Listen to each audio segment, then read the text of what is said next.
Hello అండి. ఈ blouse వచ్చేసి మా అమ్మది. మా అమ్మ, మా నాన్న ఇద్దరు ఇక్కడ మా ఊర్లో ఫంక్షన్ ఉందని చెప్పేసి వచ్చారు. ఇక్కడ మా అమ్మ వాళ్ళ తోడబుట్టినోళ్ళు ఇద్దరున్నారు. మేనమామోళ్ళు. వాళ్ళిద్దరూ మా అమ్మకి చెరోటి చీరలైతే పెట్టారంట. నేనింక సరేలే బ్లౌజ్ స్టిచ్ చేసిద్దాం. మళ్ళీ ఊరికెళ్ళిపోతుంది గదా! అక్కడ ఎవరి దగ్గర కుట్టించుకునిద్దని చెప్పేసి నేను ఇంక టైం లేదు. ఇంక ముందు రోజు వెళ్ళిపోయిద్ది. వాళ్ళు అప్పటికప్పుడు వచ్చారు. ఈవినింగ్, నైట్ అయితే కట్ చేశాను. మా నాన్న కటింగ్ అయిపోయే వరకు అక్కడ కూర్చొని చూస్తూ ఉన్నాడనమాట.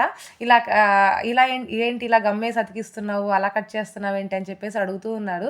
అయితే ఇంక నేను మా మా మామ దగ్గర నేర్చుకున్నాను కదా! మీ మామ ఇలా చేయడు కదా! నువ్వెందుకు ఇలా కట్ చేస్తున్నావు అని చెప్తే, ఇలాగా అప్‌డేట్ అయింది కదా నాన్న! ఇప్పుడు అందరూ ఇలాగే ఈజీ మెథడ్‌లో చూసుకుంటారు. ఇలా కట్ చేసుకొని గమ్మేసి అతికించుకుంటే ఈజీగా ఒక గంటలో బ్లౌజ్ అనేది స్టిచ్చింగ్ అయిపోయిద్దని చెప్పాను. మరుసటి రోజు ఇంక ఉదయాన్నే 10 గంటల నుంచి మధ్యాహ్నం 2 గంటలకి వెళ్ళిపోవాలి వాళ్ళు.